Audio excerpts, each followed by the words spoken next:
There was a scream in the courtroom.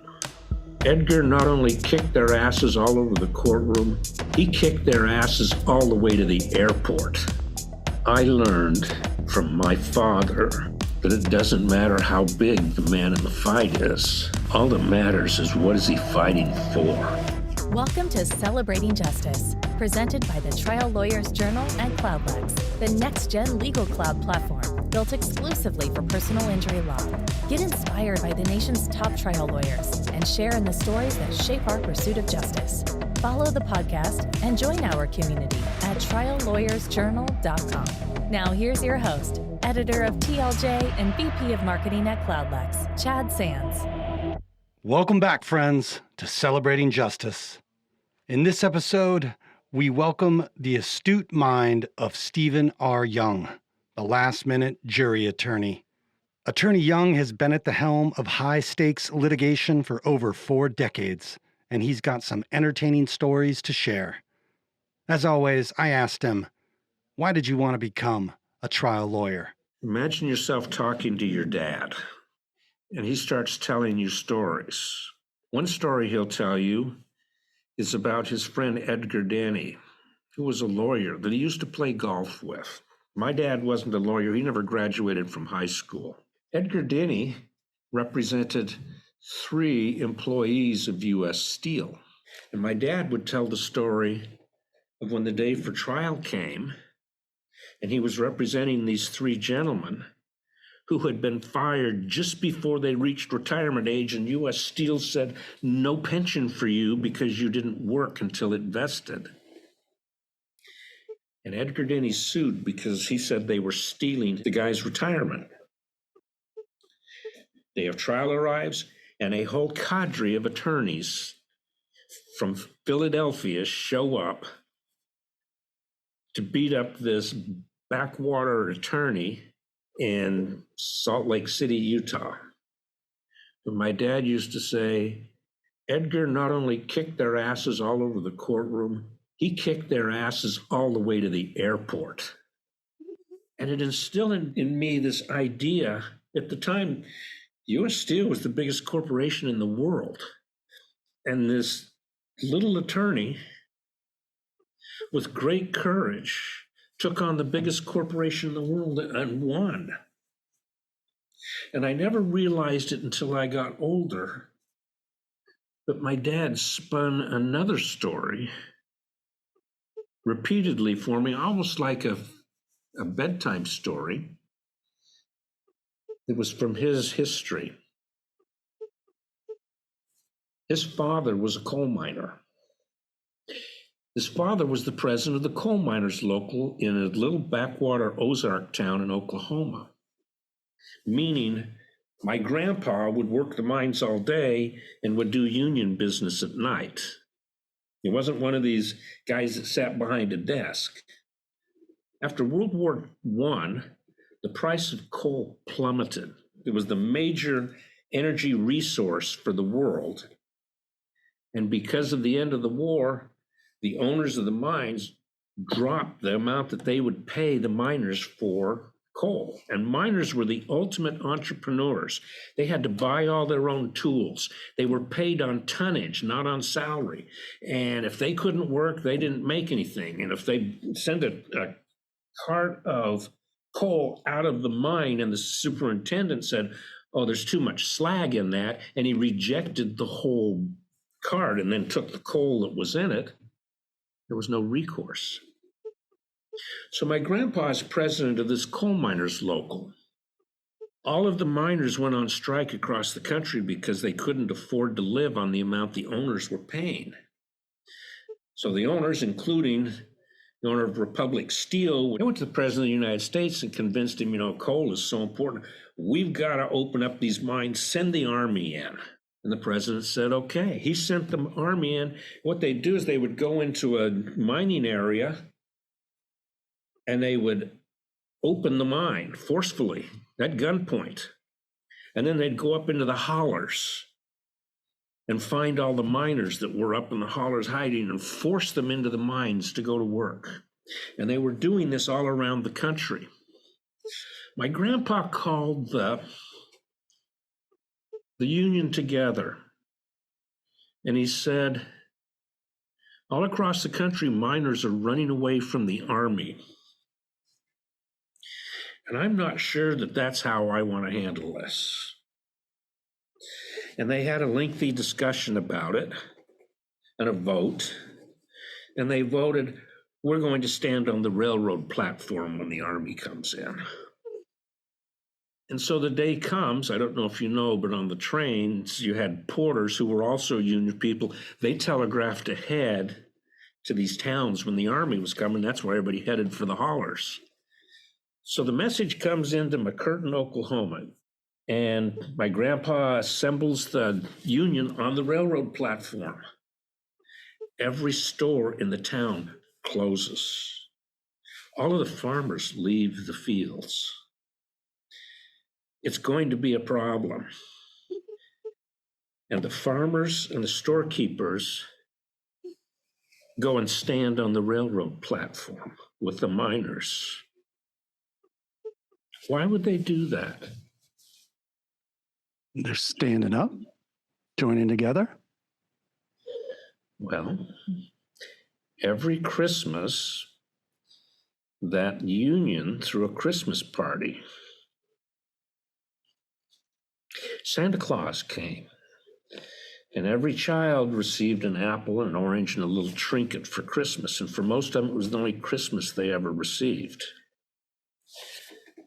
And my grandpa had the vision of doing this for everybody in the town. They were actually taking money that the miners had accumulated for strike fund and using it to take care of everybody in the town. So every child had a Christmas. Even though my dad complained that they didn't get Christmas in his house. So when the miners were in their deepest extremities, facing their greatest threat, the town came together to support them because the Union had loved the town first. So the train pulls into the station and the Army is on the train. The doors open, and with bayonets on their guns, their rifles, the Army surges out of the train. The miners are on the platform with whatever they had, guns, rakes, pitchforks, shovels, spades. They're fighting with everything that they have. Men are dying on the platform. It is horrific the way my father described the scene. The doors of the train close and the train pulls out.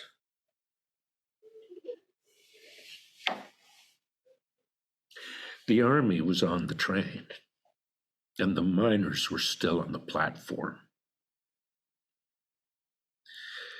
My grandfather's little union was able to negotiate a contract that they would accept because not only they, but the whole town had stood up against the most powerful corporation in the country. I learned from my father, who grew up in the Depression on a farm with 11 brothers and sisters, and a coal miner father who during the winter never saw the sun, that it doesn't matter how big the man in the fight is. All that matters is what is he fighting for. He told me a story of a cousin of his who during the Depression at age 15 supported his whole family as a bar fighter. He was only 160 pounds. And he and his father would go into bars. And he'd pick a fight with the biggest man in the bar. And they'd go to it. And the big guy would keep hitting my dad's cousin, and scoring and everything like that. My dad's cousin was looking around as to what his dad was doing with the bets. When his dad had signaled, I got all the bets. My dad's cousin would then proceed to absolutely tear the big man apart. And I asked my dad, how did somebody so small who was getting beat up turn these fights around and win? My dad said, well, the problem is he was so fast that these hits that the big man was supposedly making were only glancing blows because he turned with the punch. So he wasn't getting hurt at all. And when the time came, he was 160 pounds of pure rope wire, which is a metal cable. My dad was describing how sinewy and strong he was. He says he's one of the strongest men I had ever seen, and so fast you couldn't touch him. And he didn't care if he hurt you or killed you. It was a brutal, brutal life. He supported the whole family on these bets during the Depression. The extremity of necessity. And that's what we as attorneys deal with every day. We have to be that 150-pound person who takes all the blows so that we can position our client to prevail and survive in the end.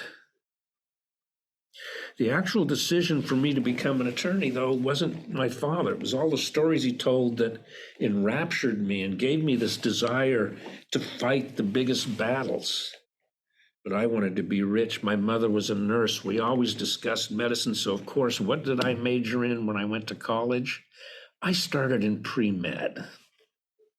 Unfortunately, I had a horrible high school chemistry teacher, and no matter how hard I studied, I could never get higher than a B in chemistry. My mother, as a nurse, was going for an advanced degree at the same university, and I was complaining one morning, I don't know how I'll ever make medical school with B's in chemistry. My mother, who was the smartest woman in the world, wicked smart. And so this woman who lived medicine and was so smart, hearing my complaints at not having the confidence to think I would make medical school, says to me, Stephen, you've always wanted to be a lawyer. Why aren't you majoring in English, going to law school and doing what will make you happy? And all the stories of Edgar Denny and the coal miners on the platform, my dad's cousin, just sort of faded as the strobe light went off in my head going, that's exactly right. Why can't I see this? I changed my major that day.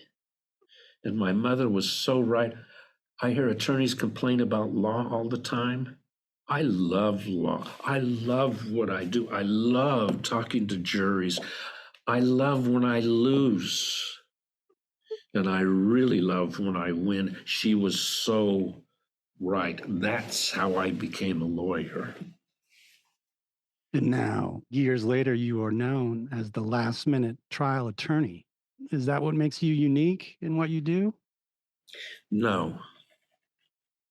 I know that there are attorneys out there who do last-minute trials. I'm not the only one.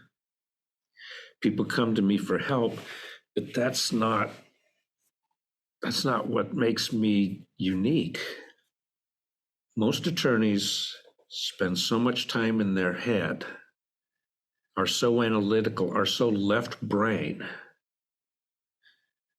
that they are never able to cross the chasm and metaphorically sit in the jury box with their arms around the jurors and relate to them and invite them to help. One of the questions I ask in jury selection of all of the jurors, By show of hands, how many of you feel like you're a helpful person?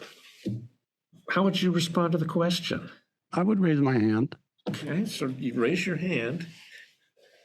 What does it do? There are a couple of things at work here. Anytime you have the jurors make a physical movement in response to a question, you have now involved central spine and the nervous system in responding, raising that hand. The other thing that you're doing is you are tying that to a neural network that you have just created of helpful. With cognitive ease and neural networks, you can pattern how the jury can and will respond to what you're doing. There's a book that I encourage everybody in our business to read. It's called Persuasion, P-R-E-suasion, and it talks about this type of stuff, not for trial lawyers. It's a general public read type book, psychologically interesting for trial attorneys. I suggest that it is required reading. It will give phenomenal insights because he talks about how ordering the way you ask the questions changes the ultimate answers and response you get. He talks about how asking these questions like, are you a helpful person? For example, he describes it in the book as survey takers found that the people willing to answer survey questions went up astronomically when the survey takers asked the question, could you help me for a moment? And I translated that into, how do I use this for jury selection? Oh, how many of you consider yourself a helpful person? Show of hands. It's just a small piece. It's not going to win the case, but it's the type of thing that I think makes me different. I am very sensitive to this type of stuff. I'm an improvisational type person. I live in my heart. I can analyze stuff, but if I get stuck in my head, it erects a barrier because people don't want to come into my head. People want to know my heart. So if I'm in my head, I'm now isolating myself. If I'm open, with gestures, with statements, with the emotion that I share, that invites people in, which is the first step to persuading them to help, which is why you want helpful people on your jury. That's so good. I mean, you want to have this connection with the jury. We talk about forming tribes when Jerry was teaching, and that's what you're doing. You're putting people into a group that they have never met, trying to help them assimilate, be somebody in the group, feel comfortable with the group, and work together to reach a common goal. Yes, it's a tribe. So I know there's dozens, probably hundreds, but if you could share one case. I will share my first trial, my first jury trial. I was a young attorney in a firm that specialized in real estate. I wanted to be a trial attorney because I didn't like being in the office. I could draft contracts all day long in the office. Drove me crazy. I wanted to get out and drive to court. One of the partners in the law firm, he calls me into his office one day. He says, my wife has told me that I have to help the house cleaner. I want you to handle the case because I don't have time for this. And so I got into the case. Turns out the house cleaner's husband worked selling solar water heating systems, roof mounted. And they had a program with the Southern California Gas Company where the gas company would finance the cost of putting the solar panels on your roof. And so this salesman says to himself, let's see, 10 years to repay. I can put the system on the roof. I get the commission. Yeah, I'm going to put this on my roof. The house was worth $29,000. It was a little tiny house in a, shall I say, a humble section of Santa Ana. And she was being sued by the contractor to foreclose a mechanics lien on the home because the city came out to inspect for permits and said, this violates permit code, take all of this stuff off the roof. And so they took it off and stacked it on the side of the house. The contractor then filed the mechanics lien, which gives them a lien that they can foreclose to recover the cost of what they did. As soon as this happened, true to form, Mr. Salesman took off for Argentina and we never saw him again, leaving my client and her 3 children to deal with the threatened loss of her house that she had bought before she married him, and which she was now stuck with his problem. And we fought and fought and fought. And I subpoenaed records from the gas company because I wanted to know what the background was on this particular loan. And I found memoranda between them and the contractor saying the improvements have been removed from the property. Mr. Brune has now abandoned his wife and children. We have filed an action to foreclose the lien, and we're awaiting your further instructions as to how to proceed. Think about what they said. Gas company, we're awaiting your instructions. The gas company had already paid the contractor. The contractor had his money. This was about the gas company getting their money back.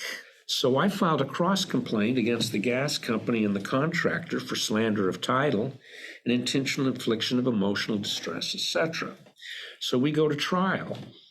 And I'm there as a defendant and cross complaint. And first thing I do is I make a motion to dismiss the complaint on the grounds there are no lien rights because all the improvements have been removed from the property. There's nothing for the lien to attach to. It's invalid.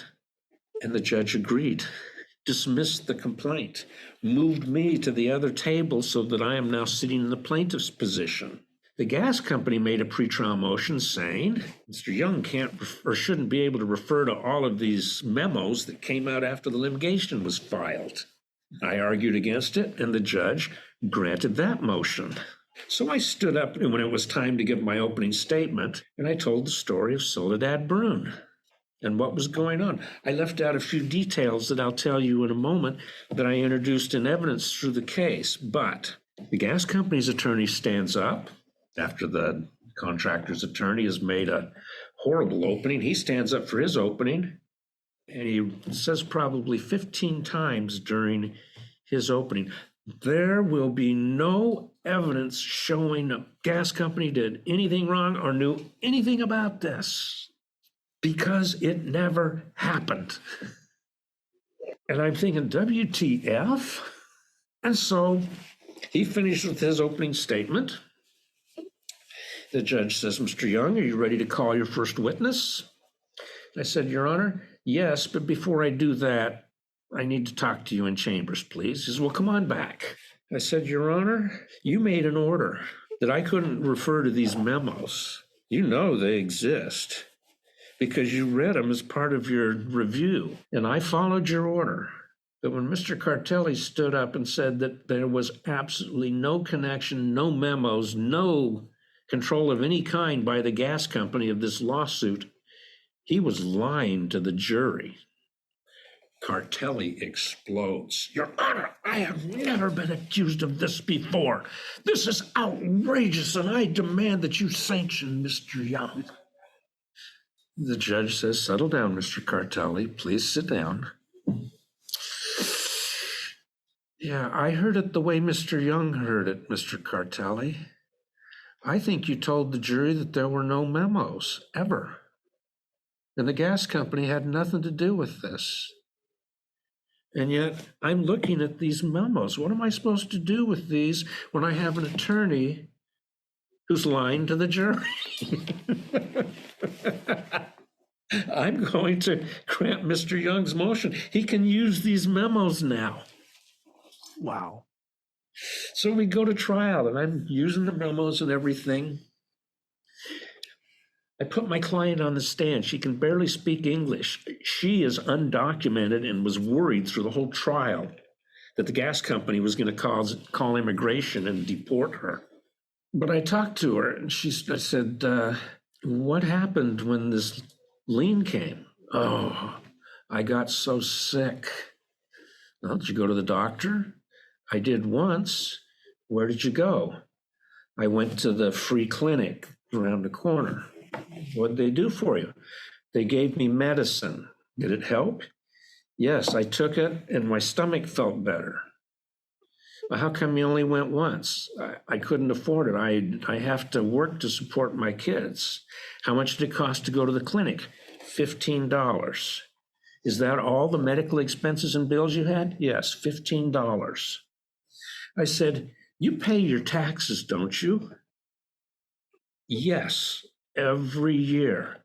I said, if you pay your taxes, why didn't you go get Medicaid, health care that the government provides for the poor? Mr. Young, I believe people need to work to support themselves. I wouldn't do that. That was good testimony. It gave me that my total medical specials are $15. I had to figure out a way to talk about emotional distress. So I called her 12-year-old son to the stand. I said, I went to your house 2 weeks ago, didn't I? Yes. You and your two brothers sleep in one bedroom, don't you? Yes.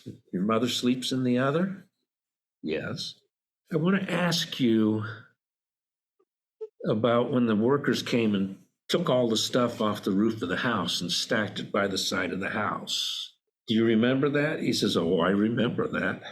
I said, how do you remember that? I says, I remember every night Mama would come into our bedroom and we'd have prayers before me and my brothers went to bed.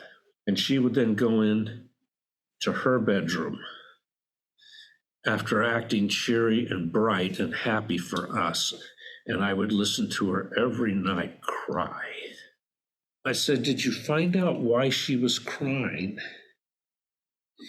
He said, no, not until you came to our house 2 weeks ago. I didn't know. I didn't know there was a lawsuit. I didn't know they were trying to steal our house. I didn't know they were destroying my mother. I said, well, tell me about your two little brothers. He said, well, and I don't remember the name of the middle brother. He's doing good. He likes soccer. He plays. And Luis is special. I said, how old is Luis? He said, 6.5. I said, what makes Luis special? He said, Luis has Downs. He will always be a little boy. He will always be my little brother. He will always be my mother's little baby. And they were going to throw him out on the street. I said, no further questions. So we get to closing arguments, and I'm seeking punitive damages. I have the financial statements for the Southern California Gas Company. And I had this idea of what's sauce for the goose is sauce for the gander. They wanted to take basically 3 months of gross income from this woman to pay for this solar water heating system. And so I said, wouldn't it be fair to punish the gas company if they had to pay punitive damages of 3 months of gross revenues, $3.1 billion.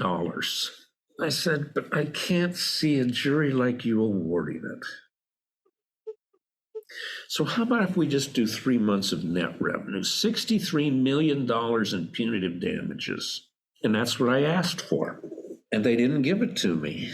I got my $15 in medical specials and $449,000 in punitive damages. And I was overjoyed because I only had $15 in medical specials. When it came time for the settlement to come in, I had changed firms in the meantime. I convinced the law firm that I was in that rather than taking a 40% contingent fee, that they would only take their hourly rate. And they agreed, gave her the money, and she was worried that her husband would come back. I didn't participate in this, but she took steps to make sure he couldn't find the money. And I have never heard from her since, but I have every confidence that both her and her 3 sons have a much better life than they ever hoped for, because one small attorney was willing to stand up against one of the biggest corporations in California on behalf of one small woman with nothing and very little English. That's my most memorable trial. I feel like I peaked too soon. I have judgments of multi-million dollars against large companies. That one for $450,000 is the one that I always remember. At CloudLex, we understand the challenges personal injury law firms face every day. That's why we've built the Legal Cloud platform to help you stay productive and keep your cases moving forward. CloudLex provides a comprehensive suite of applications and features to support every stage of intake, pre-litigation, trial, and more. From innovative case management to insightful analytics and HIPAA-secure client communication. CloudLex empowers your firm with the technology to thrive. Build your firm of the future and see for yourself at cloudlex.com. Now, here is this episode's closing argument.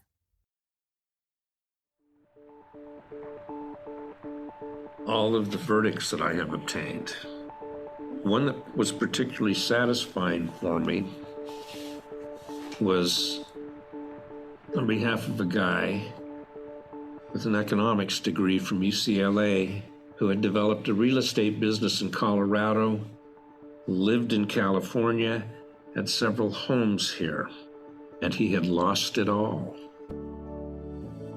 He was involved in an automobile accident. He was hit. He developed something called thoracic outlet syndrome, and it is incredibly painful and debilitating.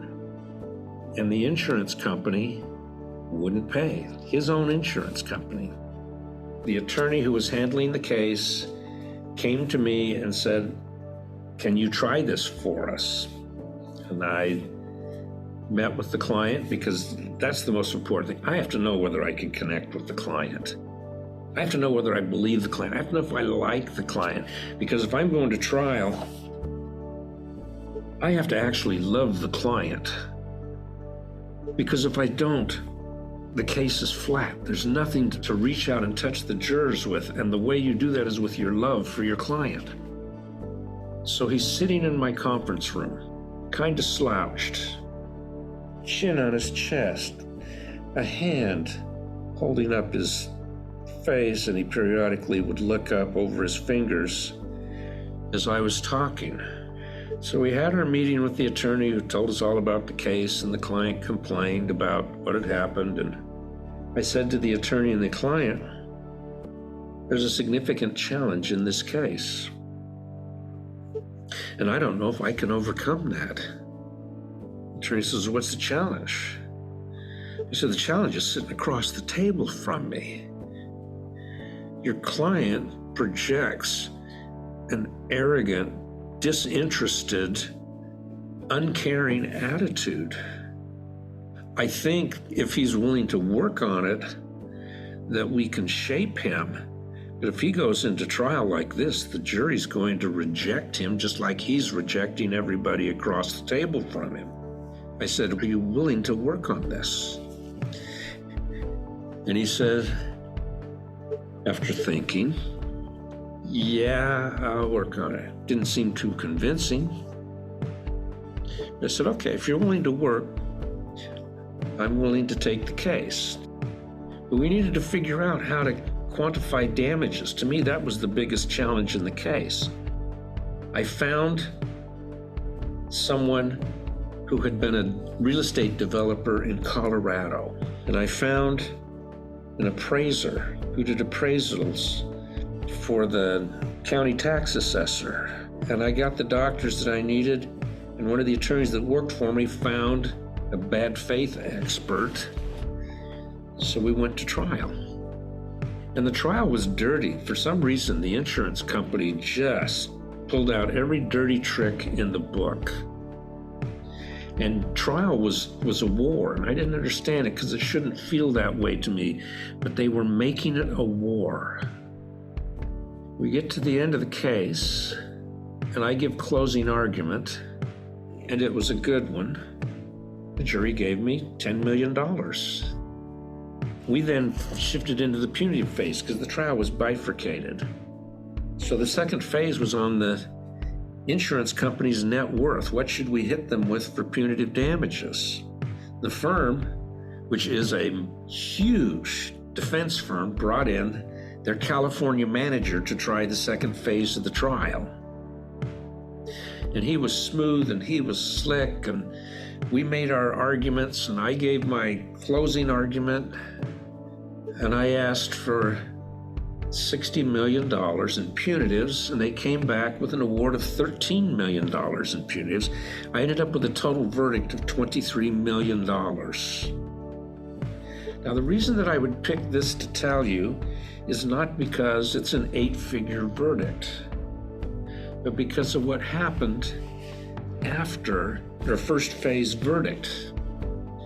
When the jury read its verdict and gave me to the penny everything that I asked for, there was a scream in the courtroom.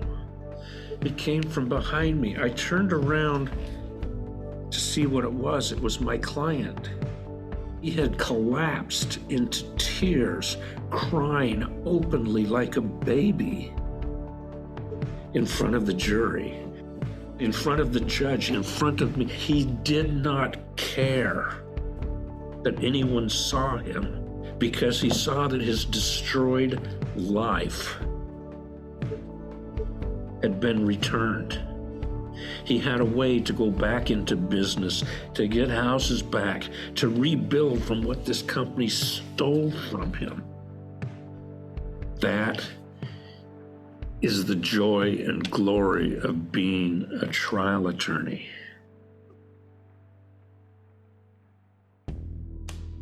That was trial lawyer Stephen R. Young, the last-minute jury attorney based out of Orange County, California. Thanks for sharing those great stories. To learn more about Stephen, visit his website, juryattorney.com. All right, I'm Chad Sands. Thanks for listening. See you next time. You've been listening to Celebrating Justice, presented by CloudLex and the Trial Lawyers Journal. Remember, the stories don't end here. Visit triallawyersjournal.com to become part of our community and keep the conversation going.